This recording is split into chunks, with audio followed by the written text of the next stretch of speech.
Hop là, voilà.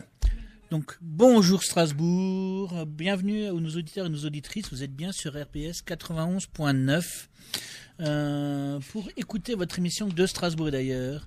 C'est l'émission que vous propose le Conseil des résidents étrangers et des résidentes étrangères. Alors, pour m'accompagner au micro, Nabou et Déborah. Bonjour Eric, bonjour Deb.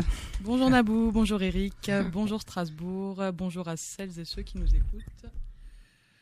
Alors Déborah... Tout l'univers aussi. Oui, c'est ça.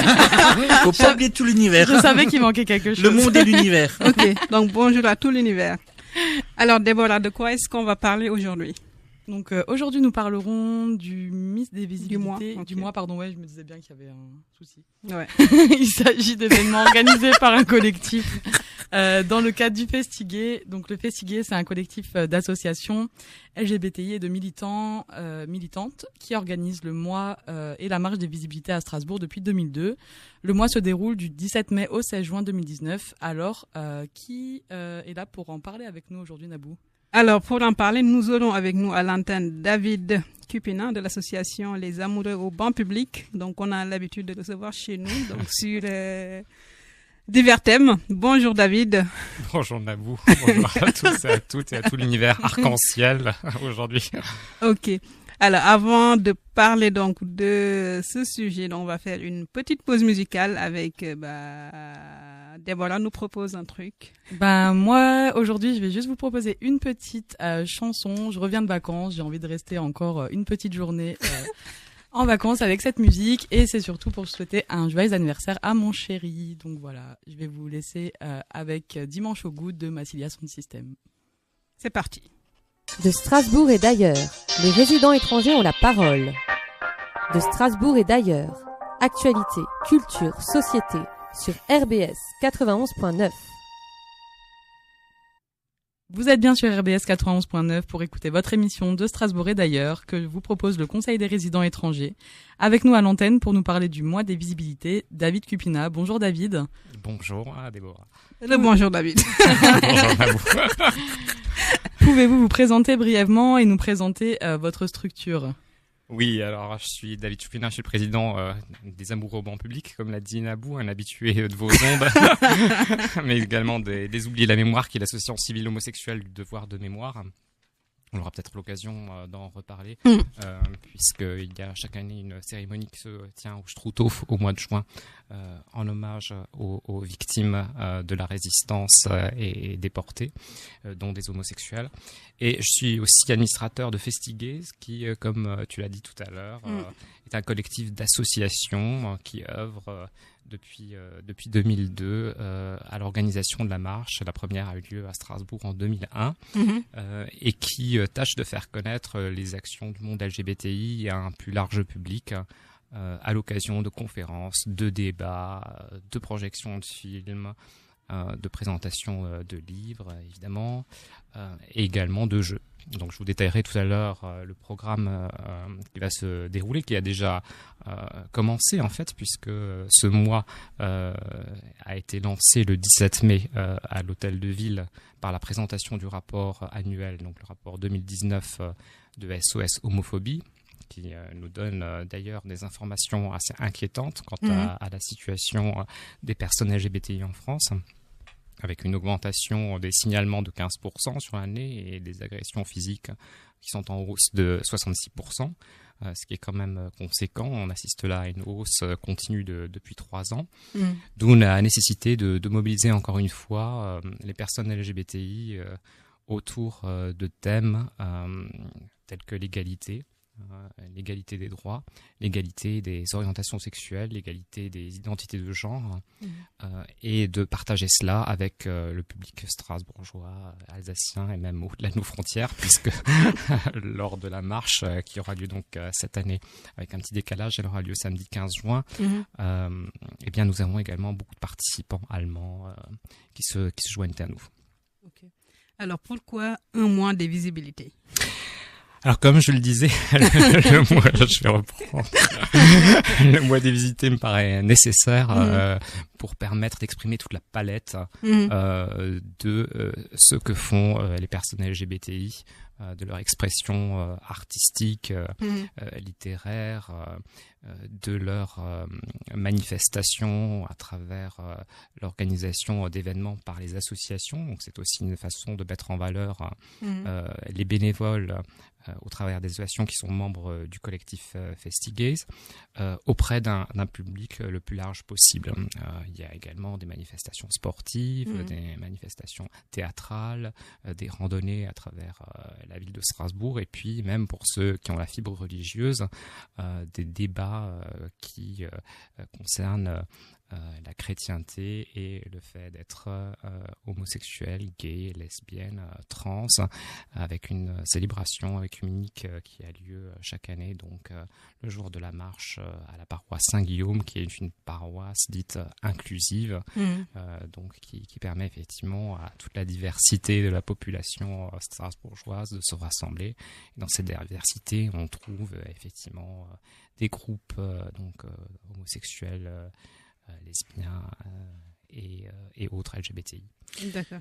J'ai une question parce que du coup, il y a une messe et compagnie. On imagine souvent que les religieux ou les religions sont contre l'homosexualité. On entend souvent d'ailleurs beaucoup de discours religieux qui se battent contre l'homosexualité. Enfin, LGBTI, c'est plus que l'homosexualité, c'est aussi oui, c'est ça, puisque le rapport qui fait par SOS Homophobie, en fait, porte sur les LGBTI-phobies, en fait, plus large. Mais du coup, ça veut dire que déjà dans la religion catholique, il y en a qui soutiennent aussi ces mouvements-là. Est-ce que dans les autres religions, ça existe aussi? Oui, alors en l'occurrence, il s'agit d'une paroisse protestante, Saint-Guillaume, ce n'est pas catholique. Chrétienne, mais effectivement chrétienne, c'est pour ça qu'on parle de chrétiens inclusifs. Il y a un carrefour des chrétiens inclusifs qui se rencontrent, qui est aussi trinational, pour débattre justement de cette question et essayer peut-être de faire bouger les lignes, parce que tu n'as pas tort, effectivement, les religions dans leur ensemble nient l'existence d'une identité sexuelle et d'une orientation sexuelle distincte qui serait valable à leurs yeux et donc partant égale. C'est exact, on a eu le reflet lors de débats au Parlement et en dehors du Parlement sur le mariage ouvert à tous et à toutes.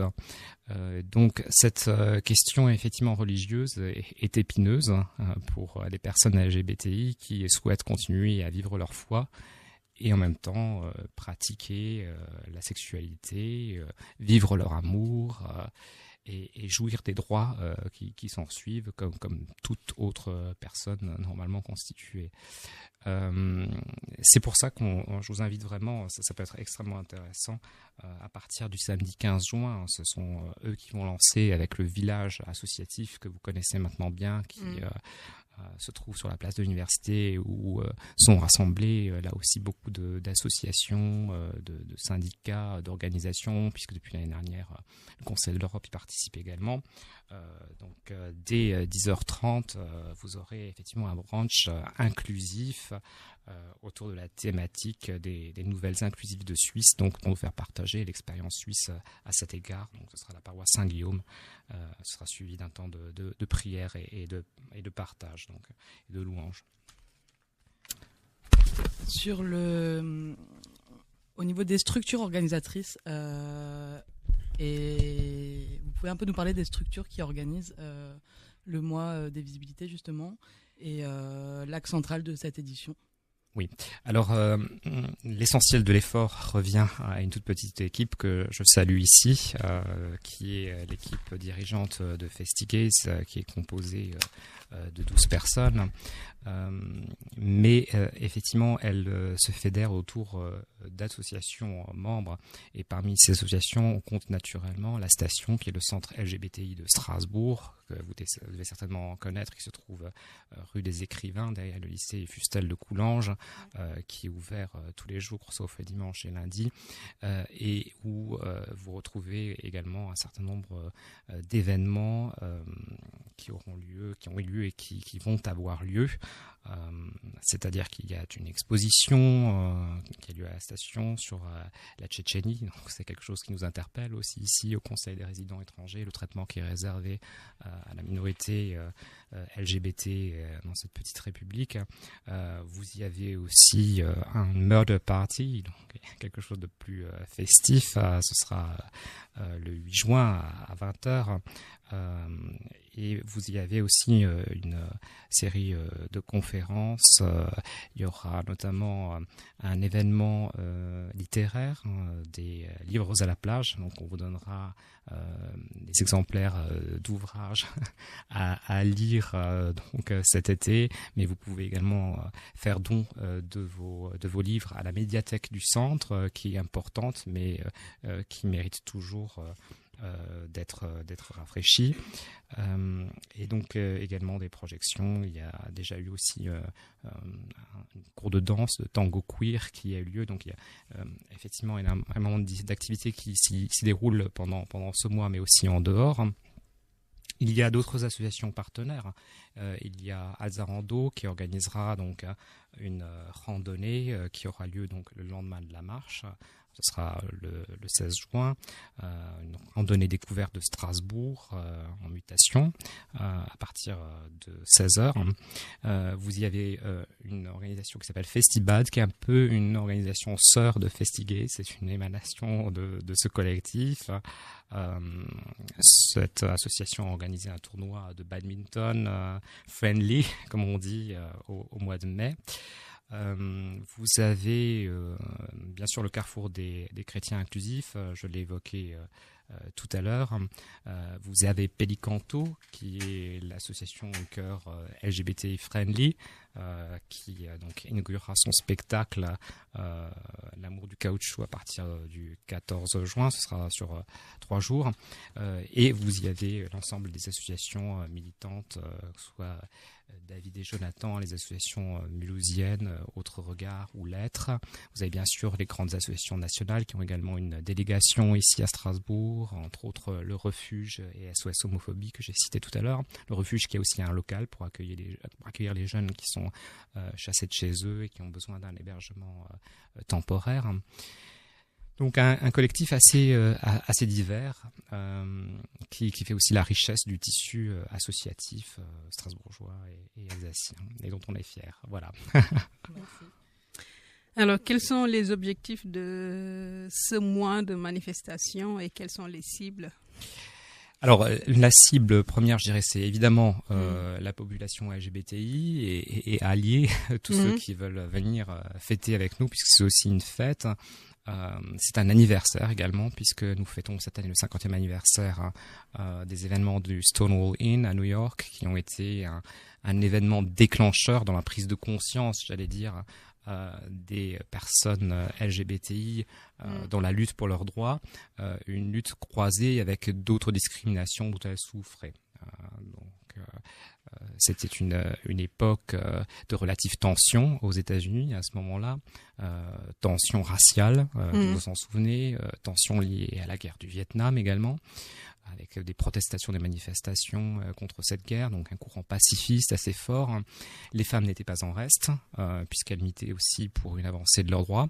Et là-dessus est venu se greffer également les personnes, alors elles ne s'appelaient pas LGBTI à l'époque, on parlait essentiellement de personnes gays ou de personnes homosexuelles, qui se sont pris en main et ont organisé une résistance face à une oppression qu'effectivement elles subissaient de la part des autorités, qui devenait de plus en plus pesante. Donc c'est aussi se rappeler cet anniversaire, donc ce sera le 28 juin de cette année, les 50 ans de Stonewall Inn. C'est quoi exactement cet événement ? C'est l'événement de rupture un petit peu avec une tendance qui existait chez beaucoup d'homosexuels mainstream, d'essayer de changer les choses pour les personnes LGBTI par une certaine conciliation et une certaine invisibilité en fin de compte. Cette prise de conscience s'est donc déroulée au moment où la police est intervenue dans un bar que fréquentaient des jeunes peut-être un peu efféminés, des jeunes sans un bris, mais également des personnes travesties, des personnes trans, on disait transsexuels à l'époque, transgenres, et puis des gens de passage. En fait, ce bar n'était pas tenu par un homosexuel, mais il était fréquenté par des homosexuels. Et lors d'une descente de police, les personnes qui fréquentaient ce bar, beaucoup de personnes donc LGBT, homosexuelles, ont eu le dessus sur la police, et ça a été le déclenchement d'une résistance dans le quartier de Greenwich Village à New York. C'était un peu le point de départ, si vous voulez, de la lutte, et c'est ce qui a aussi conduit à l'inauguration des Prides, des marches des fiertés, des marches des visibilités, celle qu'on évoque aujourd'hui, qui aura lieu donc le 15 juin à Strasbourg, est une émanation pour la France, une suite de ce qui avait commencé à être à Paris en 1981, quand le MLF avait défilé avec le QR, et partant de Londres, c'était déjà en 1972, et les États-Unis, puisque l'année suivant les événements de Stonewall Inn, 1970, c'était les premières Gay Prides, donc à Los Angeles et New York. Donc il y a cet événement que je tenais à rappeler. Ça fait appel un petit peu à notre mémoire et à nos notions d'histoire, mais je crois que c'est jamais inutile de voir d'où on vient et de savoir où on en est. Et où on en est aujourd'hui, tu m'interrogeais là-dessus tout à l'heure, Nabou. Le motto, la devise cette année de la marche, c'est mon corps n'est pas un deuxième placard. Alors pourquoi cette expression? Elle est peut-être pas immédiatement compréhensible. En fait, la discrimination entre gays, entre personnes LGBT existe aussi beaucoup sur les réseaux sociaux. Je ne l'ai pas mentionné tout à l'heure, mais dans le rapport à SOS Homophobie, si vous avez l'occasion de le lire, vous vous rendrez compte que beaucoup de harcèlement, de discrimination se déroule sur Internet, qui, comme on le sait, est devenu une échappatoire à la haine. Et c'est valable pour l'homophobie, comme pour le racisme, et comme beaucoup d'autres discriminations, que ce soit à l'égard de personnes handicapées, de femmes, etc. Et donc, il existe aussi une discrimination interne, si vous voulez, ou intériorisée, en fait, avec des différences selon la race, l'origine ethnique, l'âge, le handicap, justement. Il y a des stéréotypes qui sont projetés, qui sont véhiculés, qui ont encore malheureusement la vie dure. Et par ce slogan, cette devise, on veut vraiment manifester le fait que il n'y a pas de raison d'avoir honte de son corps, d'avoir honte de l'expression de son corps, d'avoir honte de son âge et de toutes nos caractéristiques, en fin de compte. Et qu'on est en droit de vivre librement avec ces caractéristiques, et ce qu'on cherche aussi à montrer lors de cette marche, lors de ce village associatif, et c'est un message qu'on veut effectivement diffuser pendant tout le mois. Du coup, le village associatif est différent de celui organisé par la maison des associations. C'est celui de l'université. Oui, alors il ne faut pas le confondre, effectivement. Il ne s'agit pas du salon des associations qui nous attend au mois de septembre, pour lequel les amoureux sont aussi inscrits. J'espère que vous venez nous voir pour la première fois sur notre stand. C'est un stand donc qui se tient sur la place de l'université, qui est ouvert à 11h jusqu'au top départ de la marche, et qui continue d'ailleurs à fonctionner pendant la marche. Donc ceux ou celles qui ne voudraient pas se montrer, ou qui souhaiteraient être très discrets pendant la marche, ont également la possibilité de rester au village et de fréquenter les stands. Ok, donc du coup sur les stands, il y aura que les associations de votre collectif? Non, c'est ouvert à tout le monde. C'est ouvert à tous ceux qui ont bien voulu s'inscrire, à ceux qu'on a pu rencontrer par avant à la station, au centre LGBTI, à qui on a diffusé l'information. C'est le cas entre autres des amoureux homophobes, pour revenir à eux, qui sont maintenant présents depuis 2 ans. Il y a la CFDT, il y a également des anciennes commerciales, il y a des associations de santé, il ne faut pas les oublier, Aide notamment, mais il y a aussi Itac et SexoSafe qui sont présents, SexoSafe qui est un partenaire. Et vous avez évidemment, puisque c'est un village, de quoi vous restaurer, vous sustenter, et nous tiendrons aussi la buvette. Donc il y aura de quoi boire. Je pense qu'il fera chaud. Si ça continue comme aujourd'hui. Et bien sûr de quoi manger avec une offre assez variée, végétarienne également. Comme nous avons déjà eu l'an dernier. Oui, exactement. Vegan même. Poussons cela plus loin. Et puis ce que je tiens aussi à noter, une petite nouveauté cette année, c'est qu'on s'inscrit vraiment dans une démarche écologique cette année. Donc on a souhaité effectivement donner une empreinte écologique plus forte. En tâchant au maximum d'utiliser du matériel recyclé, en essayant d'éviter au plus le plastique.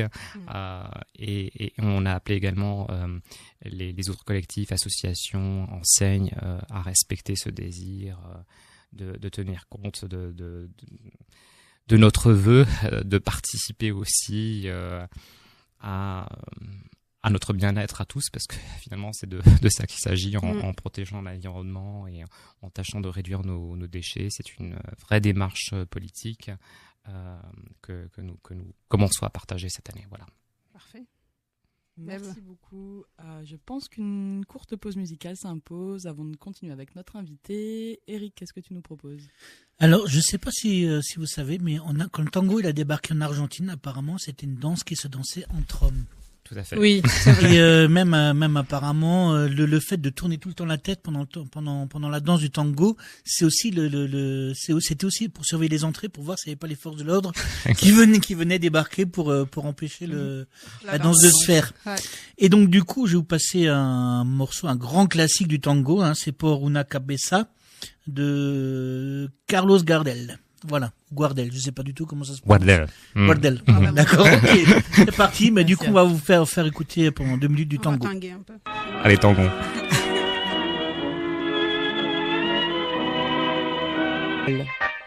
De Strasbourg et d'ailleurs. Actualité, culture, société sur RBS 91.9. Vous êtes bien sur RBS 91.9 pour écouter votre émission de Strasbourg et d'ailleurs que vous propose le Conseil des résidents étrangers. Avec nous à l'antenne pour nous parler du mois des visibilités, David Cupina. Est-ce que votre collectif organise des manifestations analogues dans d'autres villes ? Alors non, le collectif est centré sur Strasbourg, mais comme je le rappelais tout à l'heure, la première marche a eu lieu en France à Paris. C'est l'Inter-LGBT qui organise cette marche, qui est une association spécialement constituée pour cela. C'est traditionnellement le dernier week-end de juin, donc pour ceux et celles qui voudraient s'y rendre, c'est le 29 juin. De plus en plus de villes en France ont pris la suite de Paris et ont commencé à organiser leur propre marche. On en a chaque année de nouvelles. Je crois que cette année, c'est Valence qui poursuivra le bal, si je puis dire. Et donc, chaque ville tient à avoir une marche avec son propre mot d'ordre, avec ses propres manifestations, et ça se déroule en général entre le mois de mai et le mois de juillet. Donc ça s'étale relativement. On essaye effectivement de ne pas faire concurrence, si je puis dire, entre les marches pour laisser le loisir à celles et ceux qui voudraient se rendre à différentes marches de s'y rendre, effectivement.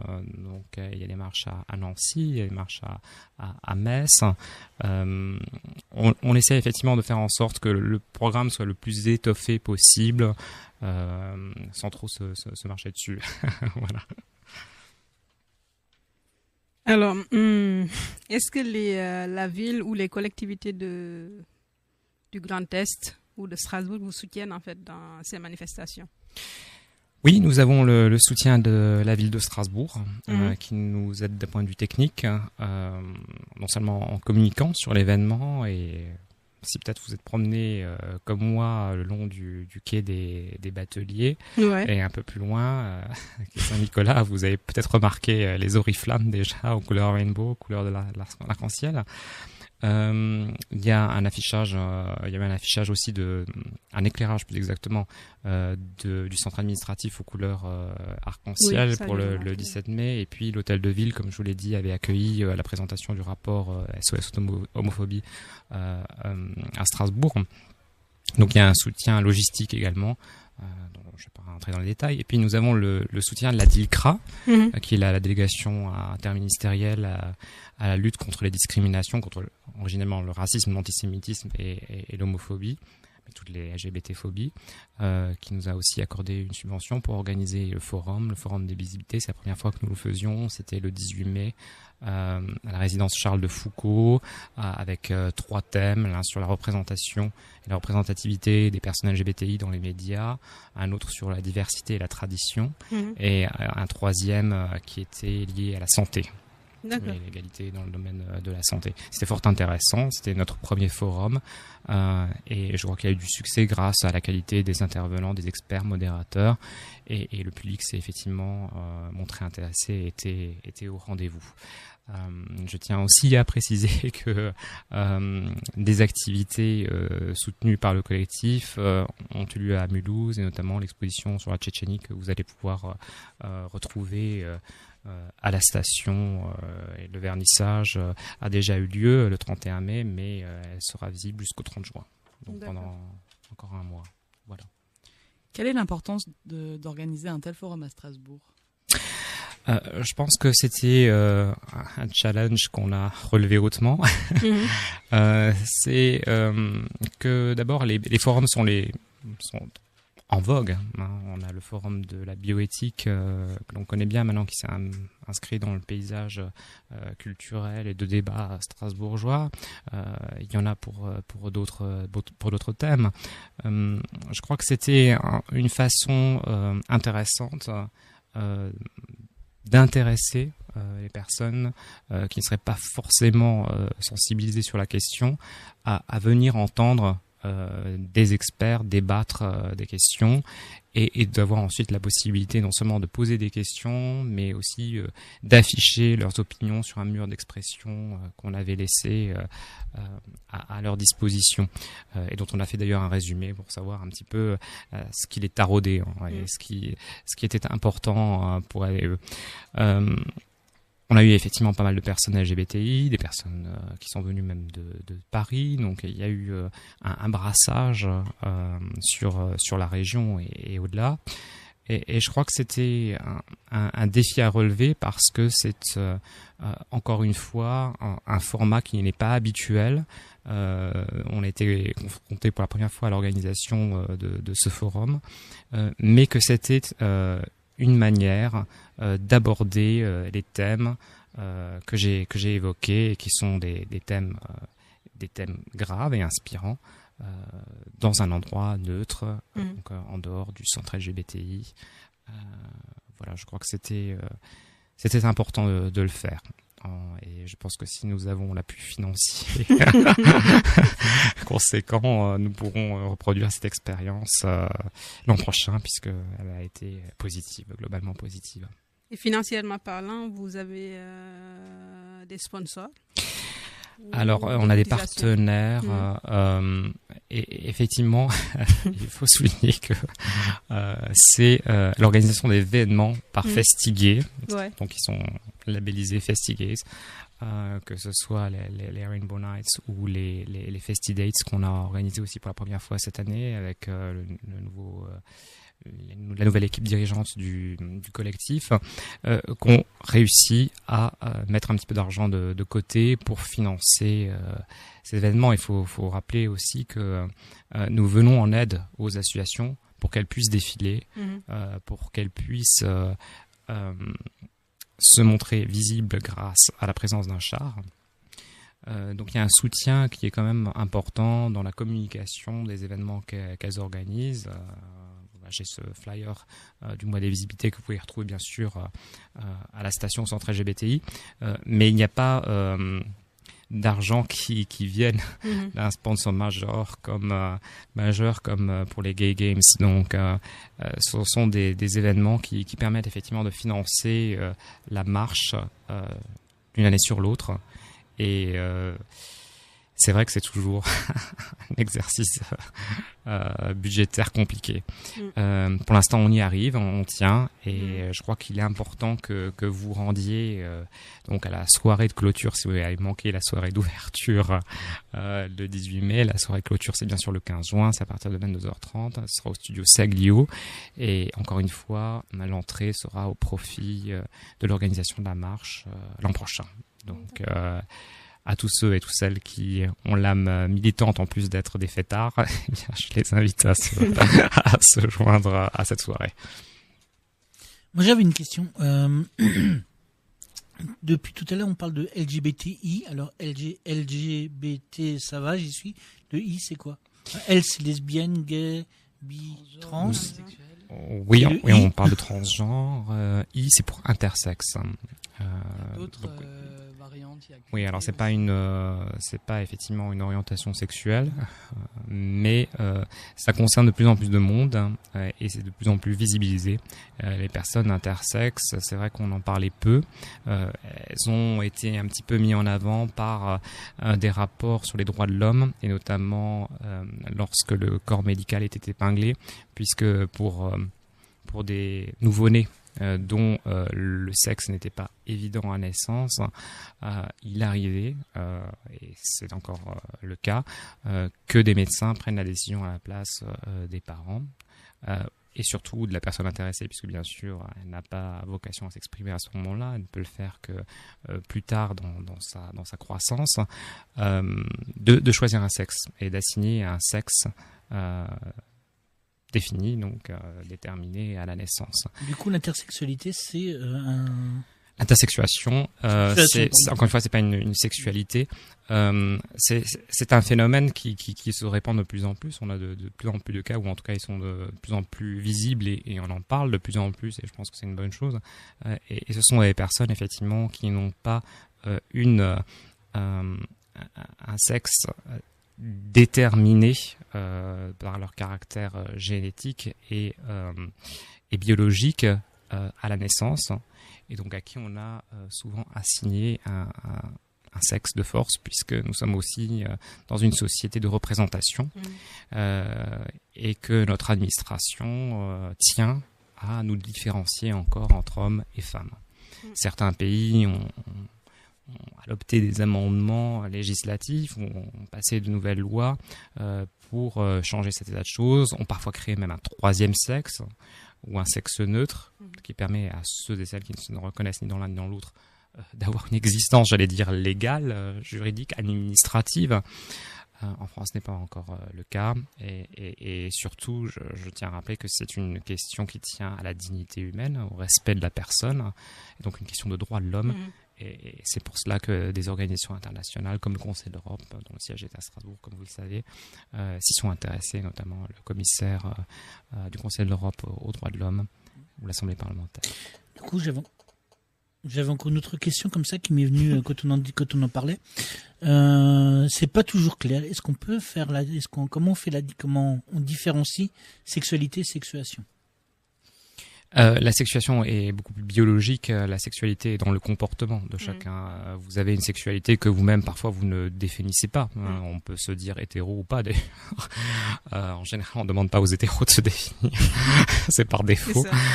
Mais par contre, pour l'homosexualité, c'est vrai que comme il y a eu cette prise de conscience que j'ai évoquée pour revenir à Stonewall Inn, je crois qu'il y a une revendication de cette identité, de cette orientation sexuelle, et partant celle de l'égalité des droits, c'est-à-dire d'amener les États, d'amener la société, d'amener tout à chacun à reconnaître qu'il n'y a pas de hiérarchie, si vous voulez, entre les sexualités, et que toutes les sexualités se valent. C'est aussi le cas pour la bisexualité, qui est même très fréquente et dont on parle peu. À Stonewall, il y a justement une militante bisexuelle qui s'est fait connaître, noire, et qui a permis aussi de porter la cause des personnes bisexuelles. Voilà, alors que la sexuation, il s'agit de l'ordre médical et biologique. D'accord. Quelle est ta position sur les représentations? Sur les représentations. Oui, parce que tu l'as évoqué tout à l'heure, en fait, tu disais que la société est de plus en plus en proie sur les représentations. Qu'est-ce que tu en penses? Oui, c'est vrai que c'est quelque chose que je suis d'assez près puisque je milite aussi aux amoureux en public et sur la représentation qui est faite des couples binationaux, des couples d'origines différentes et qui sont victimes donc d'abus liés aussi à des abus de l'administration face aux politiques migratoires. Mon avis est que ces représentations, il faut les éduquer. Donc, il y a un travail à faire à plusieurs niveaux. Il y a un travail à faire au niveau gouvernemental. Je pense que le ministre de l'Éducation nationale, la garde des Sceaux, le ministre de la Justice devrait avoir à cœur de faire circuler justement des décisions qui permettraient de réduire ces représentations qui ont, il faut bien le reconnaître, un impact assez négatif sur la vie des personnes. Donc au niveau le plus élevé, je dirais, mais c'est aussi à tout un chacun finalement de s'en emparer dans sa profession, pas seulement les enseignants, pas seulement les juges, pas seulement les policiers, les gendarmes, ceux qui prennent les plaintes, mais aussi nous tous et nous toutes en fait finalement. On a un travail à faire sur nous-mêmes, je crois. Et malheureusement, je crois que dans un monde d'images dans lequel nous vivons, les représentations ont tendance à être de plus en plus tenaces, je dirais, et font de plus en plus de malheureux et de malheureuses, parce qu'il y a vraiment des gens qui souffrent, notamment sur les réseaux sociaux. J'en parlais tout à l'heure brièvement. Sur Internet, on voit souvent un déchaînement de haine en rapport avec les représentations qu'on peut avoir de telle ou telle personne. Oui, de toute façon, les réseaux sociaux, ça a plutôt tendance à amplifier toutes les haines, vu la puissance que donne l'anonymat, quoi. C'est immédiat, c'est anonyme, c'est efficace, si je puis dire. Et c'est violent, effectivement, c'est violent. Et je crois que cette violence est de plus en plus prégnante. Et il faut se rappeler qu'elle blesse, qu'elle tue même. Donc, je crois qu'il faut quand même l'avoir à l'esprit. Avez-vous remarqué des évolutions de la part de vos cibles depuis que vous avez commencé une telle organisation ? Est-ce que vous voyez des améliorations depuis 2002 ? Et si vous pouvez nous faire un petit bilan et les perspectives de... Oui, il a été compliqué à une époque d'organiser une marche. Je crois qu'on est beaucoup plus détendu sur cette question à l'heure actuelle. Alors là, je parle de Strasbourg, je parle de la France, je parle d'une manière générale de l'Europe occidentale. Nous sommes la capitale européenne, ou proclamait-elle. Je souhaiterais quand même rappeler qu'il y a des marches qui continuent d'être interdites, ou qui ont existé et qui sont actuellement interdites. Et je pense notamment à la Turquie, à Istanbul. Lambda Istanbul s'est vu interdire l'organisation de la marche depuis quelques années, maintenant depuis 2016, si je ne m'abuse. Des marches qui sont encore réprimées ou qui sont organisées et annulées. C'est le cas aussi dans le monde arabe. L'extrême droite pèse aussi beaucoup, même en Europe, l'extrême droite pèse aussi beaucoup contre les marches, contre ces questions-là aussi. Dans les pays d'Europe de l'Est, oui, certainement. Les courants les plus conservateurs et les plus extrêmes sont effectivement très hostiles et organisent des contre-manifestations qui constituent souvent un argument pour justement pour que les autorités interdisent ou finalement annulent ces marches. Il y a une évolution, certes, je crois que le débat porte. Encore une fois, je pense que le forum a été utile pour conscientiser tout cela. Ça se fait aussi à travers le village, comme je l'ai dit, et la marche, je l'espère, même si c'est aussi un moment de fête. Et je crois que c'est important, cette expression de la fête, finalement. Je crois que ça fait partie aussi du milieu LGBTI. Donc, certainement des améliorations, mais comme le rappelle le rapport SOS Homophobie, qui est une des seules sources, la source principale et fiable en tout cas en France sur la réalité de ce qui se passe dans notre pays, il y a encore du chemin à parcourir. Je souhaiterais encore dire peut-être un mot sur la PMA. C'était quelque chose c'est une chose vers laquelle on devait aller, et on est encore à attendre. Or, bien sûr, il y a un débat légitime à avoir cela. Faut-il forcément faire des enfants ? Faut-il forcément avoir des enfants ? Mais là, je crois qu'on revient à la même question du mariage. Faut-il se marier ? Non.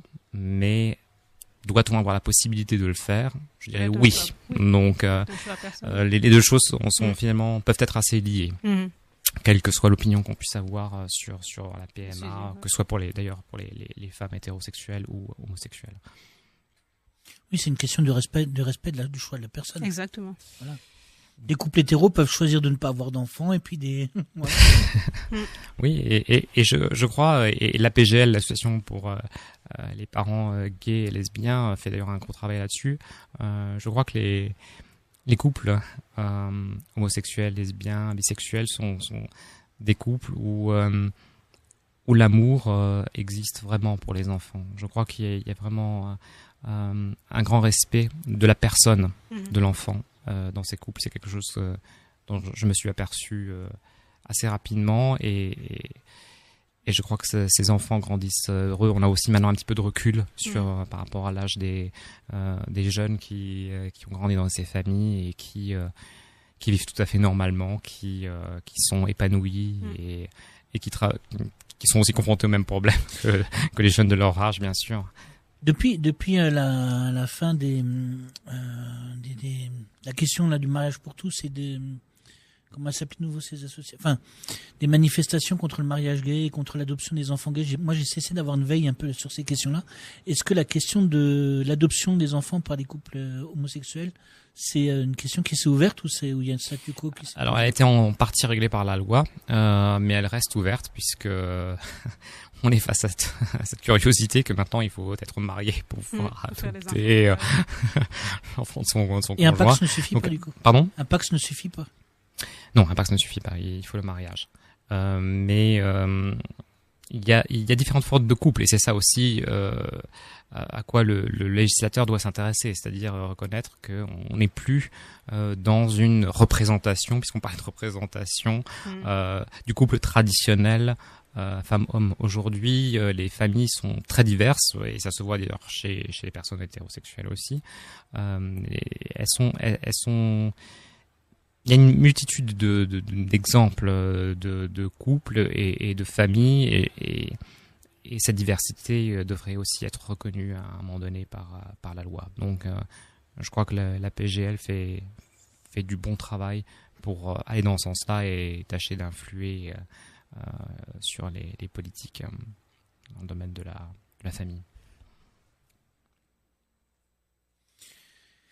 Donc, est-ce que on fait encore un petit point sur les prochains événements prévus dans le cadre du...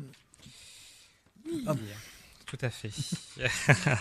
Alors, ma voisine m'a pris mon flyer, ce qui est bon signe.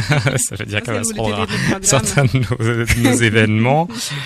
Alors, écoutez, c'est plus ou moins dans l'ordre. Donc, samedi 8 juin à 20h, Murder Party à la station, le centre LGBTI. Vendredi 14 juin, c'est à 20h, conférence sur le thème l'inclusion, un chemin de paix parsemé de petites batailles. Ce sera au foyer Le Coq dans la cour de l'église Saint-Guillaume.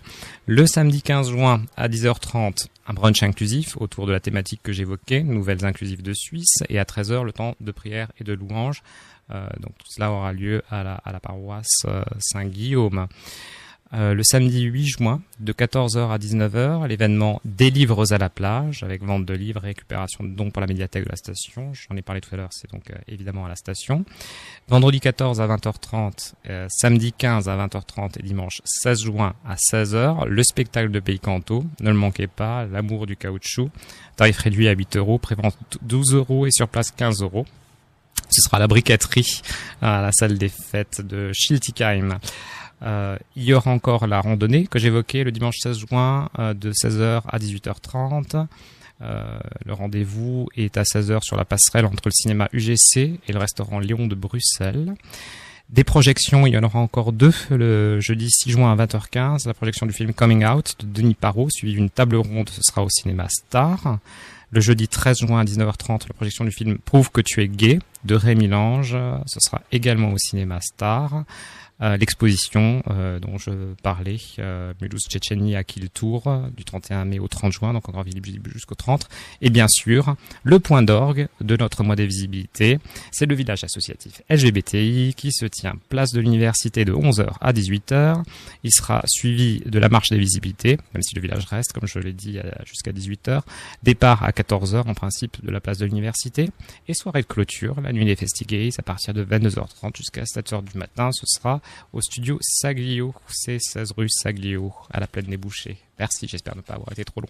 Non, C'est bon, bien. on a le temps. De toute façon, vous retrouvez tout cela sur notre programme, Internet, ouais. voilà, et sur Internet, bien sûr, sur le site de Festigays. Parfait. Merci beaucoup à David d'avoir été avec nous. Avec plaisir. Merci beaucoup. Merci David. Merci Nabou, merci Déborah, merci Eric, à bientôt. Peut-être des choses. Merci à ta voisine qui t'a piqué ton flash. Exactement, je lui redonne d'ailleurs. Ouais, Eric, Voilà. tu voulais nous parler Bah, il de... reste encore 3 petites minutes. Moi, j'avais envie de vous parler d'un livre qu'il ne faut pas lire. Ah, ok. Ah, en tout cas, déjà, si vous écoutez pas ce conseil, si vous écoutez pas ce conseil, déjà, ne commencez pas le livre le soir avant de vous coucher. Ok. Parce que sinon, c'est une garantie sûre que vous dormirez pas de la nuit, que le lendemain matin, vous l'aurez lu. Après, il faut pas l'acheter parce que ça te met de bonne humeur. Et puis l'ambiance en ce moment, elle est plutôt la tristitude. Il faut pas l'acheter parce que c'est très bien écrit et que quand on lit la littérature en ce moment, quand on lit un peu toutes les choses, ça passe moyen. En plus c'est écrit par une femme. Voilà, c'est des personnages complètement iconoclastes. Enfin, c'est un truc, c'est absolument horrible quoi. Je vous parle le dernier est sorti il y a peu de temps, mais de la série de livres de Sophie Enaf, dont le premier s'appelle Poulet grillé. Alors, je sais pas si vous avez déjà l'occasion de le lire. Ça a été un sacré succès, mais ouais.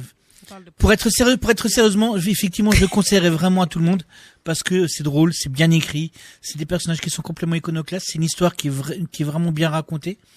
C'est l'histoire d'un commissariat de police qui a été fondé par tous les policiers et les policières qui ont été mis sur le banc. Les policiers de la PJ de Paris qui ont été mis sur le banc pour des raisons diverses et variées. Il y en a un qui a la réputation de porter la poisse. Il y a un négociant du raid qui a été rejeté par ses collègues parce qu'ils ont découvert son homosexualité justement. Enfin, il y a des alcoolos, il y a des poivreaux, il y a tout ça. Et une commissaire par-dessus, une commissaire femme qui arrive à faire tourner ce beau monde et à faire résoudre des enquêtes à toute cette équipe. C'est écrit de façon, c'est très très bien écrit, c'est très fluide. Le simple fait de présenter les choses, la façon dont c'est présenté, c'est très très drôle. Et pour l'instant, il y a 3 livres qui ont été écrits par cet auteur de cette brigade, qui s'appelle la Brigade des Innocents. Et le premier, c'est Poulet grillé, le deuxième, c'est Rester groupé, et là, depuis peu, est sorti Arrêt d'essai, qui se passe dans le milieu du cinéma. Alors... franchement, n'écoutez pas ce que j'ai dit au début, achetez, lisez ce truc-là parce que c'est vraiment génial. Ok. Ok, on va suivre ton conseil. Voilà. Merci beaucoup à Eric pour ce partage. Merci à nos auditrices et auditeurs. Bon anniversaire au chéri de Déborah. Bon Merci anniversaire. pour lui. Il a déjà eu sa chanson, hein, donc du coup, C'est vrai. Ah, c'est bien. Oui, mais c'est encore son anniversaire. C'est vrai. C'est ça, Une exactement. famille, Alors, merci Ah bah à tiens, toutes et à tous. tant qu'on en est aux anniversaires, bon Ouais. anniversaire à Ahmed aussi, mon colloque, il a anniversaire aujourd'hui. Ah, bon anniversaire au 48 colloque à ans. Eric. Ahmed, hein. Et normalement, il écoute la radio en plus, donc du coup...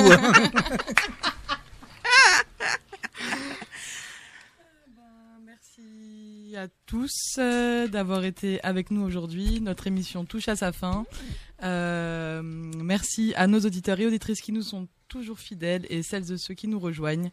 Nous vous donnons rendez-vous même jour, même heure sur RBS 91 avec de Strasbourg et d'ailleurs. Tout de suite, nos amis d'Africa Hebdo. Bon dimanche à tous.